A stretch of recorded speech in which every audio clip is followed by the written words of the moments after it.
Muy buenas y vamos a hablar hoy del servicio DHCP, que es un servicio que lo que hace es permitir que los equipos, una vez se conecten a la red, sean configurados directamente por un servidor con unos parámetros que pues, les permitirán tener conectividad. Es lo que pasa cuando, por ejemplo, nosotros vamos a un bar, nos conectamos a la Wi-Fi y directamente pues ya nuestro equipo tiene internet y podemos navegar o podemos hacer una videollamada, lo que queramos. Entonces, eso es porque el router trae un servidor de DHCP y nos ha dado una configuración a nuestro equipo. Eh, lo que hace este servicio pues, es simplificar el proceso de configuración de equipos y configura a clientes de diferentes sistemas operativos, desde una videoconsola a un teléfono móvil, una tableta, un ordenador portátil o un ordenador conectado pues, por cable, un ordenador de sobremesa. Y es utilizado ampliamente tanto en entornos domésticos, de hecho ya dije, el router que tenemos en casa es como el de los bares, básicamente, y trae un servicio de estos integrado, y también en entornos empresariales, donde el servicio pues adquiere una importancia pues crítica, ya que si por ejemplo cayese el servicio de HCP, pues los ordenadores se quedarían sin conectividad, ya que no recibirían configuraciones. Además, en entornos empresariales, pues es muy interesante el uso de este servicio, ya que nos permite no tener que configurar a mano cada uno de los equipos, con todos los problemas que eso lleva. Por ejemplo, que nos equivoquemos en un parámetro de configuración en un equipo o que pongamos sin querer una IP repetida a dos equipos, etcétera. DHCP nos permite centralizar la configuración de la red en un único equipo. Los parámetros de red son aquellos que un equipo necesita para tener conectividad y bueno, en resumen, los más importantes son dirección IP y máscara, estos son necesarios completamente. El gateway también sería la puerta de enlace por donde se envían los paquetes hacia afuera, y también otro que no sería estrictamente necesario, pero sí muy útil, es el servidor DNS. Los servidores DNS lo que hacen es resolver nombres a direcciones IP para que nosotros podamos, por ejemplo, teclear un nombre en el navegador y no tengamos que aprendernos la dirección del servidor web que vamos a ir. Si vamos, por ejemplo, a marca.com, pues marca tendrá una dirección IP, pero nosotros no la sabemos.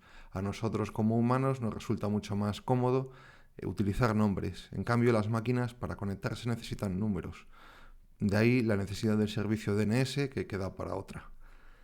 La configuración de los parámetros de red se puede llevar a cabo de forma manual, que sería pues ir a la configuración de red y que fuéramos metiendo cada uno de estos parámetros necesarios para tener conectividad, nuestra dirección IP, nuestra máscara, nuestra puerta de enlace y si queremos nuestros servidores DNS, o una forma automática, que sería utilizando un servicio como este, como el DHCP.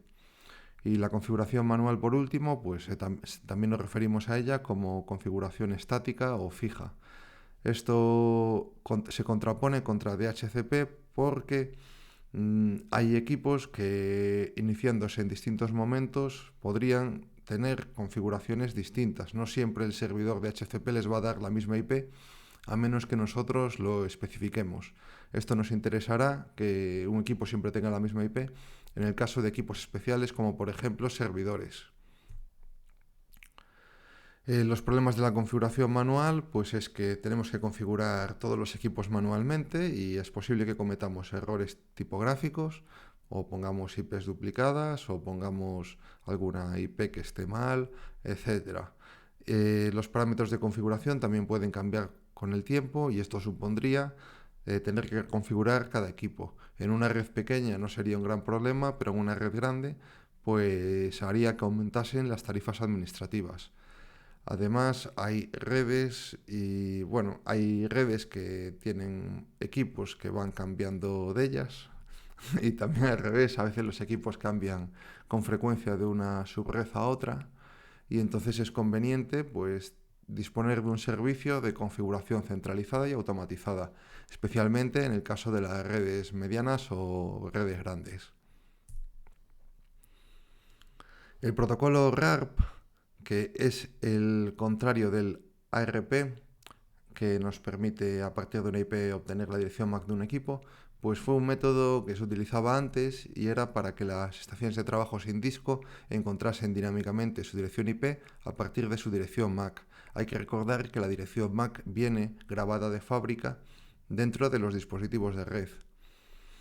Y las limitaciones que tenían es que cada dirección MAC tenía que ser configurada en la estación central y otros parámetros, como por ejemplo la máscara de subred o el gateway, tenían también que ser configurados de forma manual. Entonces, en el caso de que cambiaran, pues tocaba volver a configurar todos los equipos. El cliente, para encontrar la dirección, pues utiliza como dirección destino una dirección MAC de difusión, que sería la 0000000000 y 00, 48 bits. Y una petición de este tipo no es enrutada, entonces es necesario tener un servidor RARP por cada una de las subredes que tenga una empresa. Y bueno, debido a estas limitaciones, pues apareció el protocolo Bootstrap, que dejó obsoleto al protocolo RARP. El protocolo BootP, perdón, no era Bootstrap, es BootP, es un protocolo de red utilizado por los clientes para obtener su dirección IP también. Pero también permitía a las estaciones de trabajo sin disco tener una dirección IP y también localizar su imagen de arranque por si arrancaban desde red. Requería el uso de un disquete de arranque, aunque más tarde se integró en las BIOS de algunas tarjetas de red y placas para permitir directamente el arranque sin tener que introducir un disquete, y reemplazó al RARP, y que era un protocolo de la capa de enlace. Introdujo pues la innovación de los agentes de retransmisión, que era que un servidor BootP central podía atender en host a muchas redes. Esta es la limitación que tenía el RARP, que utilizaba pues mensajes de difusión a nivel de enlace, el 0000000000 que dije antes, y entonces eso no se enrutaba. Entonces pues el BootP lo que hace es que en cada red tiene que haber un agente que se encargue de escuchar las peticiones y se lo reenvíe al servidor que esté en otra subred, por ejemplo. Y tiene más funciones, lo que nos permite, pues además de obtener la dirección IP, pues obtener otros parámetros de red. Recordamos que en el RARP eso no era posible.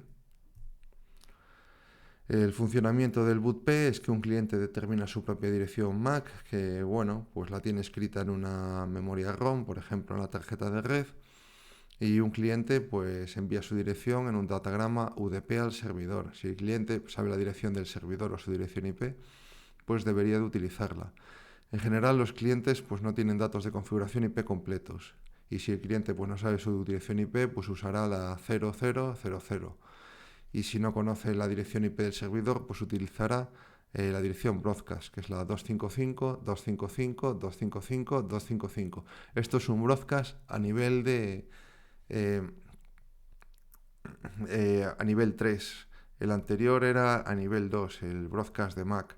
El broadcast 255.255.255.255, pues es un broadcast a nivel de red. Y el número de puerto que utilizaba el cliente pues era el 67. Entonces, pues el servidor recibía el datagrama y busca la dirección MAC del cliente en su fichero de configuración y rellena los campos restantes en el datagrama UDP y se lo devuelve al cliente utilizando el puerto destino 68. Es decir, pues los clientes envían hacia el puerto 67 y los servidores envían hacia el puerto 68. Por lo tanto, un cliente tiene que tener abierto su puerto 68 y un servidor tiene que tener abierto el puerto 67. Y cuando se recibe la respuesta, pues el cliente obtiene su dirección IP. Y entonces comenzará su proceso de arranque, que también se conoce el proceso de arranque como bootstrapping. Aquí tenemos un gráfico que nos muestra el funcionamiento del protocolo, donde el cliente pues genera un mensaje de petición y lo difunde, y un servidor lo escucha, le responde y el cliente pues completa su proceso. Luego, para sustituir al bot-P y basado en el bot-P, apareció el protocolo de HCP. Se desarrolló a partir de 1985 como una extensión. Bot-P requería pues, intervención manual para completar la información de configuración en cada cliente. Y además, Bot-P, el problema mayor era que no proporcionaba un mecanismo de recuperación de las IPs en desuso. Entonces, esto en redes donde van conectándose y desconectándose muchos equipos, es posible que esas redes tuvieran un problema, se les agotaran las direcciones IP y entonces el servidor no era capaz de volver a reutilizarlas, las direcciones IP que no estuvieran en uso. Porque si alguien se conecta, usa la IP, por ejemplo, 100 y luego se va, bueno, la IP que acaba en 100, vaya, y luego se va, pues el servidor no tenía ningún mecanismo para volver a conceder esa dirección IP 100 a otro equipo nuevo que se conectase. DHCP pues es el estándar IP para simplificar la administración de la configuración IP de los hosts y reduce la complejidad del trabajo, centralizando pues, la administración de los datos de configuración de red en un equipo. Es decir, desde un único sitio, un administrador pues, puede configurar dónde se le van a, qué configuraciones de red se van a otorgar a los equipos. Garantiza además que los clientes utilizan una configuración correcta y puede asignar configuraciones en una o varias subredes, también haciendo uso de agentes de reenvío y recupera las direcciones de IP en desuso. Esto lo que nos permite pues es eso, poder tener más clientes o atender a más clientes siempre que no estén todos a la vez. Tenemos diferentes tipos de asignaciones de direcciones IP. Y bueno, pues podemos elegir una dirección dentro de un rango de direcciones. Podemos definir, por ejemplo, que vamos a hacer direcciones desde el 192, 168, 100 al 192, 168, 200. En ese rango, pues podemos conceder direcciones a los equipos que se van conectando. Hay equipos que son especiales y queremos siempre que tengan la misma dirección IP, como es el caso de los servidores. Entonces, en este caso, lo que vamos a hacer va a ser configurar la dirección MAC de estos equipos especiales en la configuración de nuestro servidor DHCP y el servidor DHCP les va a conceder a ellos siempre la misma dirección y no se le va a conceder esa dirección a ningún otro equipo. Tenemos diferentes técnicas de asignación. La asignación estática es cuando un servidor reserva una dirección IP en exclusiva para un cliente, es decir, estos equipos especiales. Será cuando nos interese utilizar este tipo de asignación estática. 2 es el modo de asignación automática. Y lo que hace el servidor es asignar una IP dentro de las que pueda conceder, pero de forma permanente. Esa IP, el cliente mantiene esa IP mientras no renuncia a ella. Y esto puede funcionar bien en redes pequeñas, en las que no se conecten y se desconecten muchos equipos, pero lo que se hace es producirse un desaprovechamiento de recursos. Recordad el protocolo BOT-P, tenía este problema, era que no era capaz de recuperar las direcciones IP en desuso para asignárselas a otro equipo. Y el tercer modo, que es el que se suele utilizar para clientes que no sean equipos especiales, para clientes que se conectan y se pueden desconectar, pues es la asignación dinámica, donde el servidor asigna una IP pero durante un intervalo determinado de tiempo, conocido como lease time o tiempo de concesión. Si el cliente desea mantener una concesión, al cabo de un tiempo, pues tendrá que renovarla. Y si finaliza un tiempo de concesión sin una renovación, pues el servidor va a poder entregar la IP a otro cliente y de esta manera el servidor recupera las IPs. Los clientes, cuando tienen una concesión, intentarán renovarla cada cierto tiempo. Normalmente, según la implementación puede variar, pero un cliente puede normalmente intenta renovar las concesiones cuando pasa la mitad del tiempo de concesión. Para una concesión de direcciones IP se utiliza un proceso en 4 pasos, que obtienen su nombre de los tipos de paquetes que utiliza DHCP. El primer paso es descubrimiento. Cuando un cliente se conecta a la red, realmente el cliente no sabe si hay un servidor DHCP que le va a dar información o no. Se conecta y va a va a difundir un mensaje tipo DHCP Discover preguntando si hay alguien ahí, hay algún servidor que me va a dar configuración. Entonces, si hay alguno, se produce el segundo paso, que es que un servidor escucha una petición de un cliente. Recordemos que las peticiones de clientes son por broadcast, entonces llega a todos los equipos de la subred, y en el caso de que el servidor estuviera en otra subred, pues un agente de reenvío tendría que mandar esa petición a la otra subred.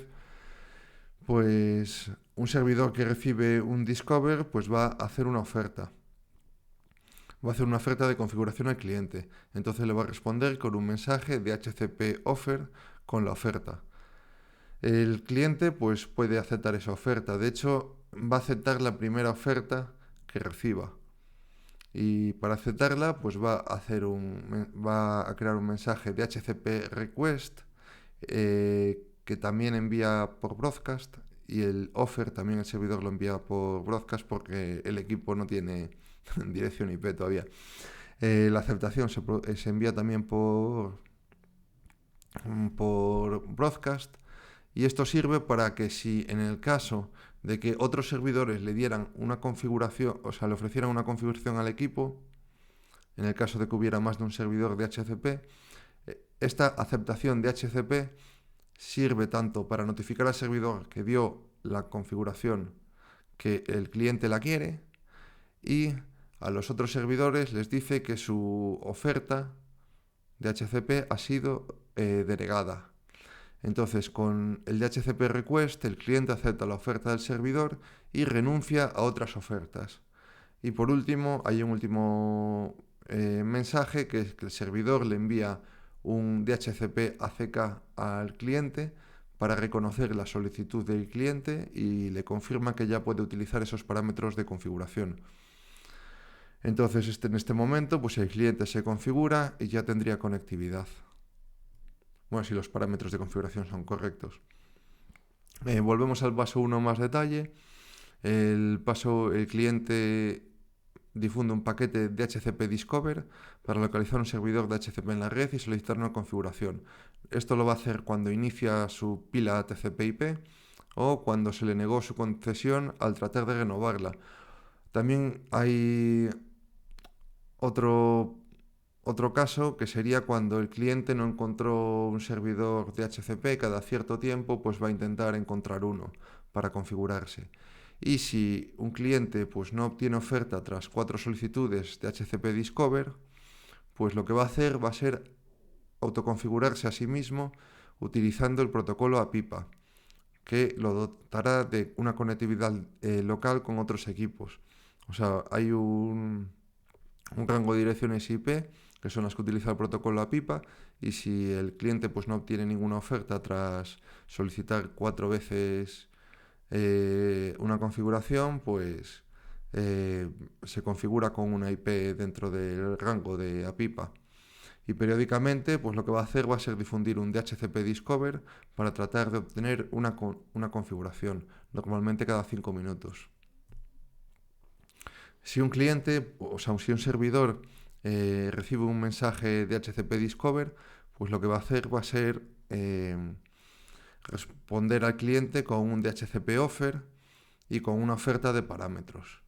El servidor va a reservar esa dirección IP para que no se conceda a ningún otro cliente, y es posible que un cliente reciba varias ofertas de varios servidores, y normalmente lo que va a hacer va a ser aceptar la primera. Por eso decíamos que con el DHCP request también notificaba el rechazo a otros servidores. El cliente recibe una oferta a un servidor y entonces difunde un paquete de HCP request. Y así pues solicita la configuración que se le ha sido ofertada. También puede utilizar DHCP request para renovar la concesión. Cuando tiene que renovar la concesión, pues utiliza también esto, no hace un discover de nuevo.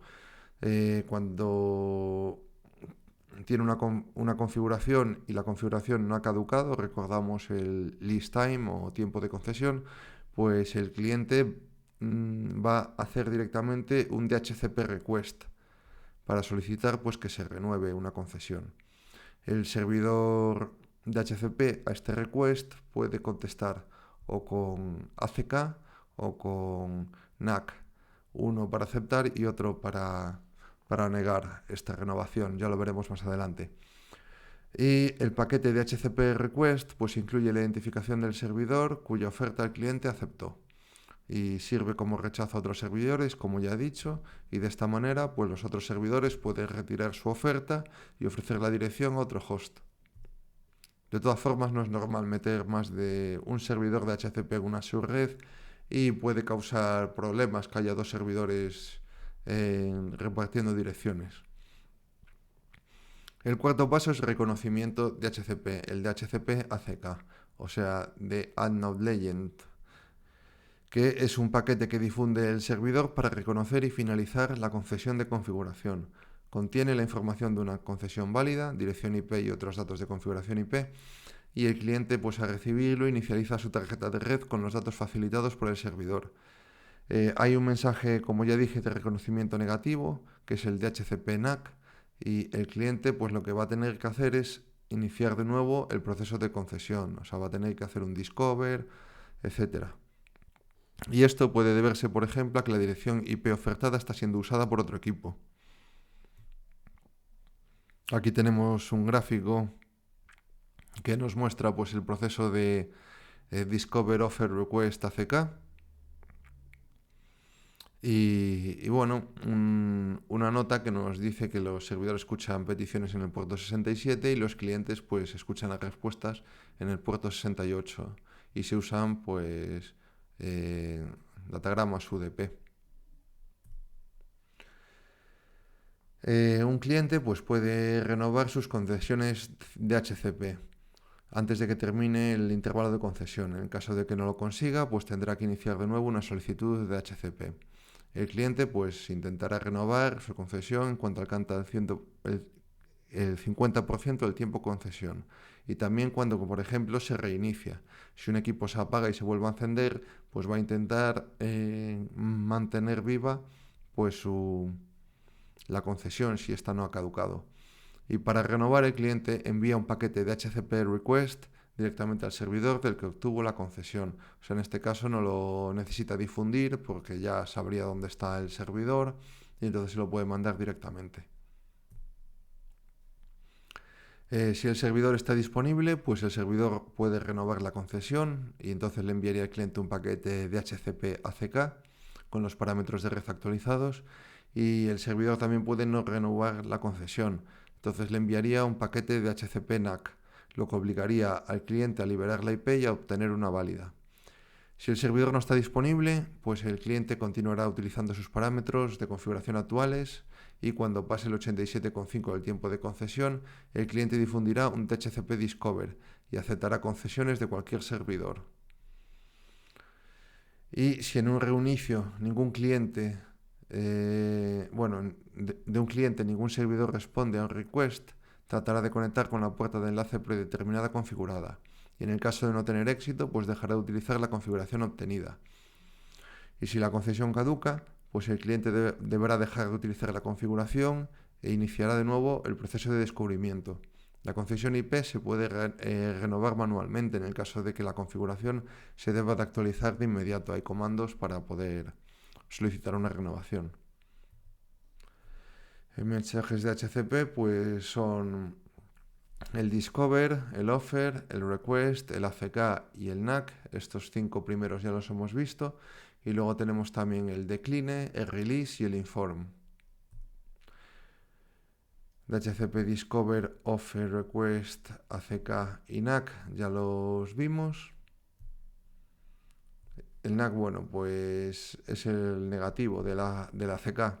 Y el decline, pues lo que hace es un mensaje que envía el cliente como contestación a un DHCP offer si el cliente detecta que la configuración de IP que le han ofertado ya se encuentra en uso en la red.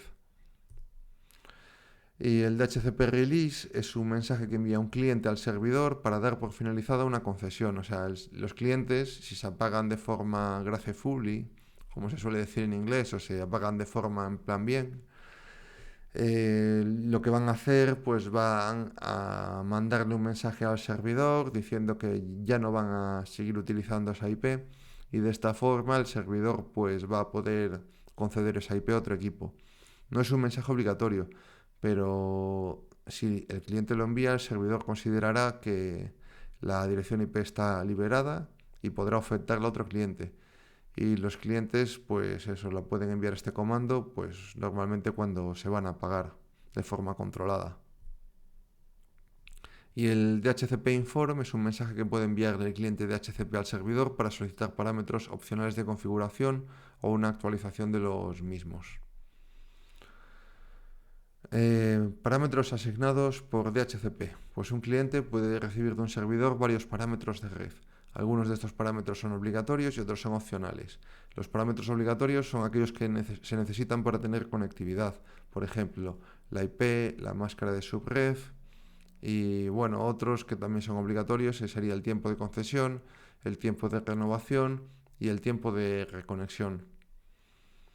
Algunos parámetros opcionales pues serían los servidores DNS, el nombre de dominio DNS, la dirección broadcast de la red, la localización de otros servidores como el servidor de email o los servidores de hora, etc.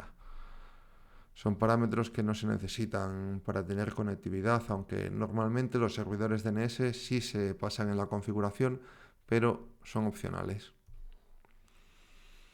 Los agentes de reenvío lo que hacen es que no necesitemos tener un servidor DHCP en cada red o subred en la que haya clientes. Lo que hacen es escuchar peticiones de Discover, por ejemplo, en una red y se las mandan al servidor que se encuentre en otra. Por eso muchas veces los agentes de reenvío se configuran en routers. Y de esta manera pues no es necesario contar con un servidor DHCP por cada subred. Y además, menos mal que es así, porque si no habría que configurar la red en un montón de sitios distintos. Y generalmente, pues eso, está implementado en un router, aunque también podría actuar como agent relay o agente de reenvío, un ordenador que tuviera varias tarjetas de red y estuviera cada una de ellas conectadas a diferentes redes. Para configurar un agente de reenvío, pues es necesario activar el agente de reenvío en el dispositivo de encaminamiento e indicar a la gente cuál es la red cliente y indicar a la gente también cuál es el servidor DHCP que va a otorgar las concesiones. El DHCP Failover Protocol es un método para permitir la comunicación entre dos servidores DHCP. Es cierto que dije antes que no era conveniente tener más de un servidor DHCP en una red, pero el servicio de DHCP puede ser crítico para organizaciones medianas o grandes y entonces es bueno tener redundancia y también balanceo de carga. Entonces este protocolo lo que va a permitir es que dos servidores tengan sus bases de datos sincronizadas para que puedan ir concediendo, bueno, para que concedan direcciones y que no se produzca el problema de que haya dos servidores de HCP que den configuraciones completamente distintas a los equipos y no sepamos qué equipo ha sido configurado por cuál servidor. El problema de tener varios servidores de HCP es, por ejemplo, que los equipos pueden empezar a recibir ofertas de configuraciones y algunas de ellas estén directamente mal. Esto podría darse en redes de empresas donde algún empleado pues, le haya dado por conectar un router a la red y no haya desactivado en el router el servicio de HCP. Si esa red ya tenía un servidor de HCP, pues van a ser dos servidores los que la estén atendiendo. Y el cliente, cuando le llegue una oferta, va a aceptar la primera que le llegue. Entonces, si le llega el router, pues se pueden estar causando problemas en la red al tener dos servidores de HCP. Y por último, vamos a hablar de seguridad en DHCP. DHCP es un protocolo que nos simplifica la configuración de red a los administradores, pero no utiliza ninguna forma de autenticación. Utiliza mensajes de tipo broadcast, por lo cual cualquier equipo conectado a la red donde un cliente esté solicitando una configuración, pues va a escuchar ese mensaje. Entonces un atacante podría estar pendiente de esos mensajes para enviar una configuración maliciosa a un cliente. Podría suplantar al servidor y enviar una oferta maliciosa. Y en esta oferta maliciosa lo que va a intentar hacer el atacante, por ejemplo, es enviar como gateway la IP de su equipo, para que de esta forma todos los paquetes que envíe el cliente pasen por el equipo del atacante y éste pueda acceder a ellos. El atacante pues los mandará al gateway original, pero por el camino pues podrá leerlos, podrá modificarlos, etc. Sería un ataque típico de hombre en medio o man in the middle. También esto podría dar lugar a un ataque de denegación de servicio. Por ejemplo, que un cliente intente conseguir configuración y un atacante esté mandándole ofertas de configuración antes que el servidor y las ofertas sean erróneas. Entonces el cliente pues no va a poder conseguir tener conectividad. El DHCP Starvation Attack es que consiste en que un atacante lo que va a hacer es mandar muchas peticiones a un servidor eh, falsificando su dirección MAC, de forma que el servidor va a pensar que muchos equipos le están pidiendo configuraciones.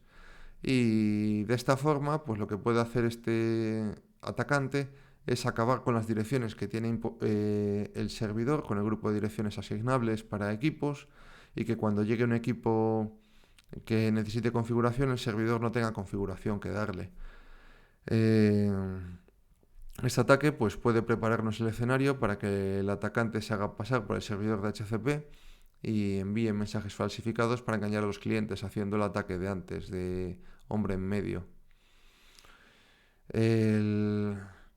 Esto es como una combinación de los anteriores. Tras realizar el ataque de Starvation, el atacante configura su servidor de HCP falso y escucha peticiones y responde con configuraciones maliciosas. Por lo general, pues intentará también establecerse a sí mismo como servidor DNS, además de como la puerta de enlace, y así pues puede dirigir a los clientes a las páginas web que él considere, porque si les está resolviendo las direcciones DNS, pues podría decidir qué páginas visitan o a qué equipos se conectan, básicamente. Y en las redes domésticas, pues ya sean de cable o inalámbricas, las WLAN, los routers asumen la función del servidor de HCP. Todos los dispositivos pueden convertirse en un servidor de HCP y el atacante puede conectar un portátil a la red y así controlar pues, la asignación de direcciones, ¿no? Los ataques son parecidos, se basan en que el cliente hace su solicitud por broadcast, entonces todos los equipos reciben ese mensaje y entonces aprovecha esa oportunidad para, para poder hacerle su oferta falsa y poder colocarse en medio de una conversación o para poder modificar la conversación que tenga el cliente o para falsificarle páginas, etcétera. Y el DHCP Snooping es una forma que tienen los administradores para protegerse de actividades maliciosas y de fuentes de error.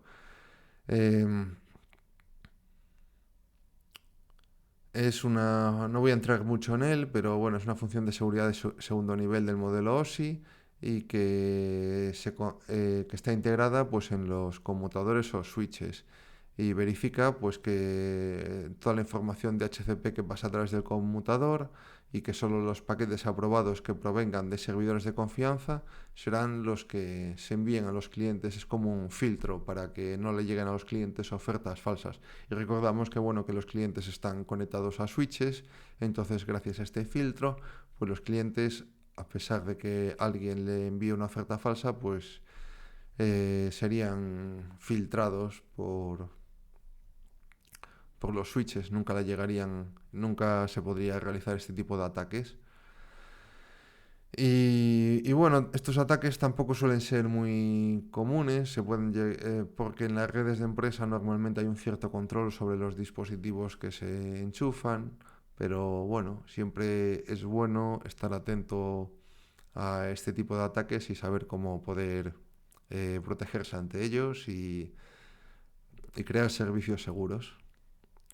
Y bueno, esto es todo lo que quería decir sobre DHCP en esta presentación introductoria. Así que hasta luego.